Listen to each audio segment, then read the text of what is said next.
தமிழ்நாடு அரசு ஆளுமை இல்லாத அரசா? ஆளுமை இல்லாமல் போனால் ஏன் ஆட்சி பொறுப்பில் இருக்க வேண்டும்? இறங்குங்கள். இந்த கேள்வியை தான் நான் கேட்கிறமே ஒழிய தமிழ்நாடு அரசிடம் கள்ளுக்கு அனுமதி நாங்கள் கேட்கவில்லை. அங்க ஒரு நிலைப்பாடு, தமிழ்நாட்டில் ஒரு நிலைப்பாடு. கார்ல் மார்க்ஸையே தூக்கி பதம் பாக்குற மாதிரி இருக்கு. என்ன உங்களுக்கு நிலைப்பாடு? அப்படின்னா எதுக்கு கம்யூனிஸ்ட் கட்சின்னு பேரை வச்சிருக்கிறீங்க? மாத்திருங்க. இடத்துக்கு இடம் நிறமாறும் பச்சோந்தி கட்சின்னு மாத்திக்கங்க. இந்த கல் விடுதலை மாநாடு இத்துடன் இறுதியா இல்ல இதற்கு அப்புறம் இன்னும் பல மாநாடுகளை எதிர்பார்க்கலாங்களா? கல்லுக்கு விதித்திருக்கக்கூடிய தடையை நீக்கும் வரை எங்களுடைய போராட்டம் தொடரும். இது ஒரு தொடர் போராட்டம். கள்ளு கடைகளை திறந்தாலும் நாங்கள் அதை ஏற்றுக்கொள்ள மாட்டோம். கல்லுக்கு தடையும் கூடாது, கடையும் கூடாது. ஏலம் கடை என்று இருந்தால் கலப்படம் போன்ற தவறுகளுக்கு வாய்ப்பு இருக்கும். தொடர்ந்து கல் ஒரு போதை பொருள் அல்ல, அது ஒரு உணவுப் பொருள். உணவுப் பொருளுக்கான பட்டியல தான் தமிழக அரசு வச்சிருக்கு அப்படின்னு நீங்க ஒரு முழக்கத்தை சொல்லிட்டே இருக்கீங்க. அதற்கான ஆதாரங்கள் என்ன வச்சிருக்கீங்க சார்? தமிழக அரசு வைக்கல. தமிழக அரசு உணவு பட்டியல வைக்கல. தமிழ்நாடு அரசு என்ன சொல்றாங்கன்னா, அதுல கலப்படம் பண்ணாங்க, கலப்படத்தை கட்டுப்படுத்த முடியல, ஆகவே தடைங்கிறாங்க.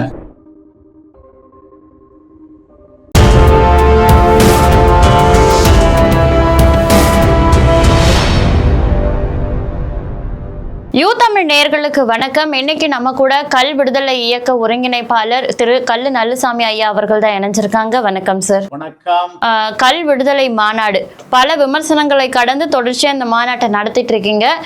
நேற்று நடந்த இந்த மாநாட்டுல நாம் தமிழர் கட்சியின் தலைமை ஒருங்கிணைப்பாளர் திரு சீமான் அவர்கள் கலந்துகிட்டு அவரே பனைமரம் ஏறி கல் இறக்கிய அந்த காட்சிகளெல்லாம் நம்ம பார்த்தோம். இது குறித்து நிறைய விமர்சனங்கள் வந்துட்டு இருக்கு. அந்த வகையில மார்க்சிஸ்ட் கம்யூனிஸ்ட் கட்சியின் மாநில செயலாளராக இருக்கக்கூடிய திரு சண்முகம் அவர்களும் ஒரு விமர்சனம் வச்சிருக்காரு. அந்த விமர்சனம் குறித்த உங்களுடைய பதிலடி என்ன சார்? அதாவது மார்க்சிஸ்ட் கட்சியினுடைய மாநில செயலாளர் சண்முகம் அவர்கள் நேற்று பதிவிட்டிருக்காரு, கள் மது வகையை சார்ந்தது, உணவு ஆகாது. கள் உணவு என்று சொல்பவர்கள் 3 வேளையும் அதையே குடிக்க முடியுமா? கள்ளுக்கு அனுமதி கொடுக்கலாம், அதே நேரத்தில் அது உணவு ஆகாது அப்படின்னு பதிவு பண்ணியிருக்கார். சண்முகம் அவர்களை பொறுத்த அளவில் அரசியலமைப்பு சட்டம் பற்றிய புரிதலும் அவருக்கு இல்லை, கள் தடை பற்றிய புரிதலும் இல்லை என்ற குற்றச்சாட்டை கள்ளியக்கம் வைக்கின்றது. அவர் என்ன சொல்றாரு? கள்ளுக்கு அனுமதி கொடுக்கலாங்கிறார். நாங்கள் தமிழ்நாடு அரசிடம் கள்ளுக்கு அனுமதி கேட்கவில்லை. 1950 ஜனவரி 26 அரசியலமைப்பு சட்டம் நடைமுறைக்கு வந்தது. அந்த சட்டம் கொடுத்திருக்கும் உணவு தேடும் உரிமைதான் கள் இறக்குவதும் பருகுவதும். கலப்படத்தை காரணம் காட்டி தமிழ்நாடு அரசு அந்த உரிமையை பறித்து கொண்டது. பக்கத்துல பாண்டியில, கேரளாவில, தெலுங்கானாவில, ஆந்திராவில, அண்டை மாநிலங்களில் உலக அளவில் எங்கும் கள்ளுக்கு தடை கிடையாது. அங்கும் கலப்படம் செய்வார்கள் அல்லவா? அந்த அரசுகள் எல்லாம் கலப்படத்தை கட்டுப்படுத்துகின்ற பொழுது தமிழ்நாட்டில் எங்களால் மட்டும் கலப்படத்தை கட்டுப்படுத்த முடியவில்லை என்றால் தமிழ்நாடு அரசு ஆளுமை இல்லாத அரசா? ஆளுமை இல்லாமல் போனால் ஏன் ஆட்சி பொறுப்பில் இருக்க வேண்டும்? இறங்குங்கள். இந்த கேள்வியை தான் நான் கேட்கிறமே ஒழிய தமிழ்நாடு அரசிடம் கள்ளுக்கு அனுமதி நாங்கள் கேட்கவில்லை, கேட்க வேண்டிய அவசியமும் இல்லை. தமிழ்நாடு உரிமையை பறித்துக் கொண்டது. தொடர்ந்து கல் ஒரு போதை பொருள் அல்ல, அது ஒரு உணவுப் பொருள். உணவுப் பொருளுக்கான பட்டியல தான் தமிழக அரசு வச்சிருக்கு அப்படின்னு நீங்க ஒரு முழக்கத்தை சொல்லிட்டே இருக்கீங்க. அதற்கான ஆதாரங்கள் என்ன வச்சிருக்கீங்க சார்? தமிழக அரசு வைக்கல. தமிழக அரசு உணவு பட்டியல வைக்கல. தமிழ்நாடு அரசு என்ன சொல்றாங்கன்னா, அதுல கலப்படம் பண்ணாங்க, கலப்படத்தை கட்டுப்படுத்த முடியல, ஆகவே தடைங்கிறாங்க. இந்திய மருத்துவ ஆராய்ச்சி கழகம் புளித்தக்கள் புளிக்காதக்கள் ரெண்டையுமே உணவு பட்டியல வச்சிருக்கு. உலக அளவில் கல்லை உணவாகத்தான் ஏற்றுக்கொள்கின்றார்கள். அது போதைப் பொருள் என்றோ மது என்றோ ஏற்றுக்கொள்வதில்லை. உணவு வேறு, போதைப் பொருள் வேறு, மது வேறு. சர்வதேச அளவில் போதைப் பொருள் என்று அடையாளம் காட்டப்பட்டிருப்பவை ராஜபோதை என்று சொல்லக்கூடிய ஓபியம், அபின், கஞ்சா, marijuana, pethidine, heroin, brown sugar, cocaine, LSD, China white, போதை காளான் போன்றவைகள் தான் போதைப் பொருள். மதுங்கிறது பிராண்டி, விஸ்கி, ரம்மு, சாராயம், வோட்கா போன்றவைகள் மது பட்டியலில் வைக்கப்பட்டிருப்பவை. கள் உணவு பட்டியலில் வைக்கப்பட்டிருக்கக்கூடிய ஒன்று. இப்போ இவர் சொல்றாருல கல்லுக்கு அனுமதி கொடுக்கலான்னு, நாங்க அனுமதி கேட்கல. ஆக அரசியலமைப்பு சட்டம் பற்றிய புரிதல் அவருக்கு இல்ல. ரெண்டாவது, இவருடைய கட்சி தான் கேரளாவில் ஆட்சி பண்ணுது, இடதுசாரி கட்சி. அங்க கள் இறக்குவதற்கும் விற்பனைக்கும் எவ்வளவு உதவி பண்ணணுமோ அவ்வளவு உதவி பண்றாங்க. பினராயி விஜயன் தான் முதலமைச்சரா இருக்காரு கேரளாவில். அண்மையில அவர் தலைமையிலான அமைச்சரவை கூட்டம் கூடுச்சு. அந்த கூட்டத்தில் ஒரு முடிவெடுத்தாங்க, கேரளாவில் கள்ளினுடைய உற்பத்தி நுகர்வு இரண்டையும் கூட்ட வேண்டும்.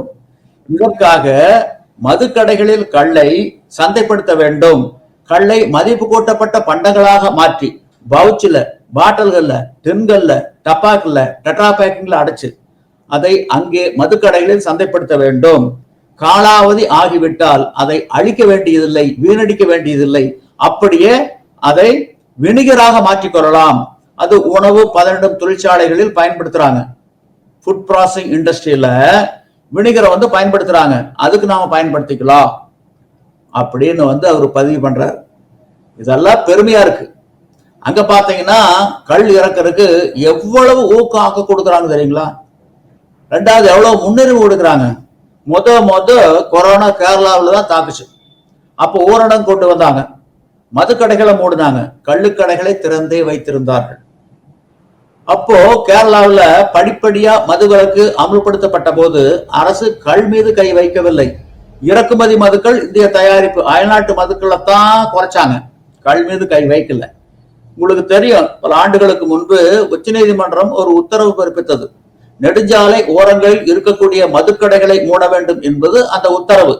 கேரளாவில் மதுக்கடைகளை மூடினார்கள், கள்ளுக்கடைகளை திறந்தே வைத்திருந்தார்கள். வைத்த வாதம் கள் உணவு என்பது. அதில் வெற்றியும் பெற்றார்கள். அங்க ஆளுறது இவங்க கட்சி தானே.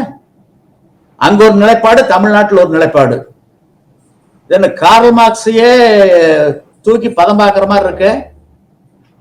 என்ன உங்களுக்கு நிலைப்பாடு? அப்படின்னா எதுக்கு கம்யூனிஸ்ட் கட்சின்னு பேரை வச்சிருக்கிறீங்க?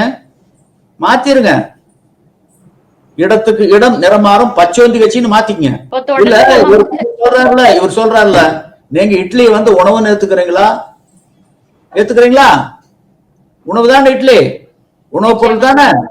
உணவு பண்ட பட்டியல் வைக்கலாமல்ல? சரி, அதே இட்லிய அவர் 3 வேளை காலையில, மதியம், மாலையில உண்பாரா? தொடர்ந்து உண்ணுகிட்டே இருப்பாரா? அவர் கேட்கிறாரு, கள் உணவு என்று சொல்லுபவர்கள் 3 வேளையும் கள்ளை குடிக்க முடியுமா அப்படின்னு கேட்கிறாரு. என்ன புரிதலோட அவர் இருக்கிறாரு? என்ன புரிதலோட அவர் இருக்கிறாருன்னு நாங்க கேட்கிறோம். அப்புறம் கள் ஒரு மது அப்படிங்கிறார். அப்புறம் கிருஷ்ணசாமிக்கு இவருக்கு என்ன வேறுபாடு? டாக்டர் கிருஷ்ணசாமி சொன்னாரு 2 நாளைக்கு முன்னாடி, அவருக்கு இவருக்கு வேறுபாடு இருக்கிற மாதிரி எனக்கு தெரியல. இவர்களை யாரோ இயக்குகின்றார்கள். குரங்கு குட்டி விட்டு தான் ஆழம் பார்க்குமா, அந்த மாதிரி இவங்க 2 பேரும் குரங்கு குட்டிகளா தான் நாங்க நினைக்கிறோம். நம்ம கிருஷ்ணசாமி குறித்து பேசிய அந்த முந்தைய பதிவிலேயே சில விஷயங்களை கேட்டிருந்தோம். என்னன்னா, இந்த கல் மாநாட்டை சீண்டி பார்க்கும் விமர்சனமா அல்லது திரு சீமான் அவர்களை சீண்டி பார்க்கும் விமர்சனங்களா இதெல்லாம் அப்படின்ற மாதிரி. அதற்கேற்ற மாதிரி இப்போ ஒரு விஷயம் நடந்திருக்கு. அந்த மாவட்ட எஸ்பி, தூத்துக்குடி மாவட்ட எஸ்பி சீமான் அவர்கள் இறக்கியது கல்லா அல்லது பதநீரா அப்படின்ற ஒரு சோதனையை மேற்கொண்டு அது கல்லா இருக்கும் பட்சத்தில் அவர் மீது உரிய நடவடிக்கை எடுக்கப்படும் அப்படின்ற ஒரு தகவல் வெளியாகி இருக்கு. இதை எப்படி பாக்குறீங்க சார்? அந்த சீமான் அவர்கள் மரம் ஏறி இறக்கிய கல்லை முதல்ல எனக்கு தான் பட்டையில் ஊத்துனாரு. நான் தான் முதல் குடிச்சேன். அது கல்லுதான், நான் தான் ஒத்துக்கிறேன், நான் அட்மிட் பண்றேன். நான் அன்று சீமானிடம் வாங்கி குடித்தது கள் தான். இதை வச்சு வழக்கு பதிவு பண்ணுங்க.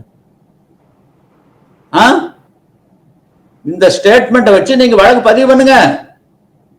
விசாரணை வைக்க வேண்டிய தேவையோ அவசியமே இல்லையே. நாங்க தான் ஒத்துக்கிறோமல்ல, கள்ளத்தான் இறக்கணும், கள்ளத்தான் குடிச்சோம், ஒத்துக்கிறோமல்ல. பார்த்துருவோம். வெற்றி பெறுவது இந்திய அரசியலமைப்பு சட்டமா தமிழ்நாடு மதுவிலக்கு சட்டமான்னு பார்த்துடலாம்.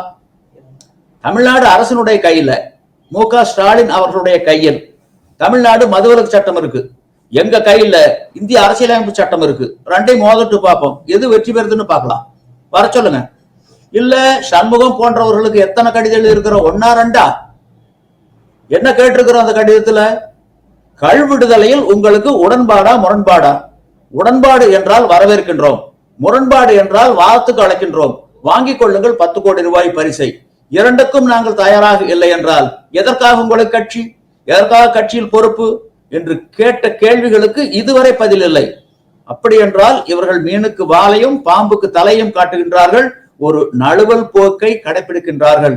பச்சோந்தியாக இவர்கள் வாழ்ந்து கொண்டிருக்கின்றார்கள், எங்களுடைய முதுகில் குத்துகின்றார்கள். தமிழ்நாடு ஒரு விளைநிலம், இவர்களுடைய வேட்டைக்காடு அல்ல. நாங்களெல்லாம் செம்மறி ஆடுகளும் அல்ல, இவர்கள் எல்லாம் ஓநாய்களும் அல்ல. வாங்க வாரத்துக்கு வாங்கிக்கங்க 10 கோடி. இதுக்கு தயாரான எதுக்கு கட்சி, எது கட்சியில் உங்களுக்கு பொறுப்பு? வெக்கமா இல்ல? இந்த கேள்விகளுக்கெல்லாம் என்ன பதில், எங்கே பதில்? மக்கள் கேட்டுக்கிட்டு தான் இருக்காங்க. 2026 தக்க பதில் அளிப்பார்கள். இந்த கல் விடுதலை மாநாடு இத்துடன் இறுதியா, இல்ல இதற்கு அப்புறம் இன்னும் பல மாநாடுகளை எதிர்பார்க்கலாங்களா? கல்லுக்கு விதித்திருக்கக்கூடிய தடையை நீக்கும் வரை எங்களுடைய போராட்டம் தொடரும். இது ஒரு தொடர் போராட்டம். கள்ளு கடைகளை திறந்தாலும் நாங்கள் அதை ஏற்றுக்கொள்ள மாட்டோம். கல்லுக்கு தடையும் கூடாது, கடையும் கூடாது. ஏலம் கடை என்று இருந்தால் கலப்படம் போன்ற தவறுகளுக்கு வாய்ப்பு இருக்கும். ஒரு மரத்து கள்ள குடிச்சா 48 நாட்கள் ஒரு மண்டலம் தொடர்ந்து பருகி வந்தால் பல நோய்கள் குணமாகும். இது மருத்துவம். ஏலம் கடை என்று இருந்தால் ஒரு மரத்து கல்லு கிடைக்குமா? வாய்ப்புல பல மரத்து கல்லு தான் கிடைக்கும், அதுவும் அது கலப்பட கல்லா தான் இருக்கும். அப்படி ஒரு நிலை வருகின்ற பொழுது அரசியலமைப்பு சட்டம் 47வது பிரிவில் சொல்லப்பட்டிருக்கும், except for medicinal purposes of intoxicating drinks and of drugs which are injurious to health. இந்த வரி பொருளற்று போய்விடுகின்றது. ஆகவே கல்லுக்கு தடையும் கூடாது, கடையும் கூடாது. இதற்காக நாங்கள் தொடர்ந்து போராடுவோம், கடையை ஏற்றுக்கொள்ள மாட்டோம். உங்களுடைய போராட்ட முயற்சிகள் வெற்றி பெற வாழ்த்துக்கள் ஐயா. நன்றி. நன்றி.